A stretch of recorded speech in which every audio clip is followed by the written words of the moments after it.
It seemed like the labor pains had started. As a first-time mom, I was filled with anxiety, especially since I was so far from my hometown and returning for the birth wasn't an option. Thankfully, my in-laws' house was just a 10-minute walk away, and with our good relationship, I planned to rely on them if needed. My due date was yesterday, and just as my husband left for work, I started feeling what I suspected were labor pains. I had just arrived at work, but I knew the baby wouldn't arrive immediately.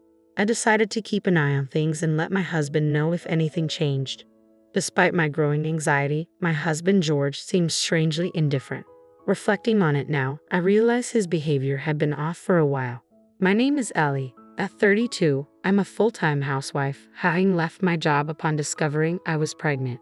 George, who is 2 years older than me, was a senior at the university I attended. We reconnected at a university club gathering 3 years ago, and our chemistry was immediate. Given our age, we decided to marry soon after. I was thrilled to marry while still in my late 20s. George's demanding job often keeps him late or requires him to work on his days off, which only heightens my anxiety. Fortunately, my mother-in-law has been a tremendous support, especially during the rough patch of morning sickness. She's eagerly anticipating the arrival of her grandchild, and I want to ensure a healthy delivery for her sake. My father-in-law has also been incredibly helpful, driving me to the hospital when needed.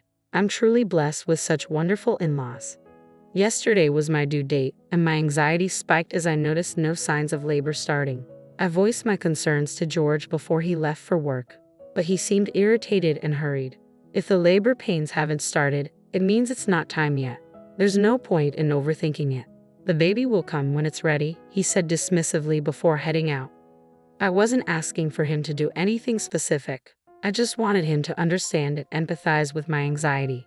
We had this argument several times during my pregnancy, with George insisting that overthinking won't change anything and that things will work out in their own time. Maybe he's right, but giving birth feels like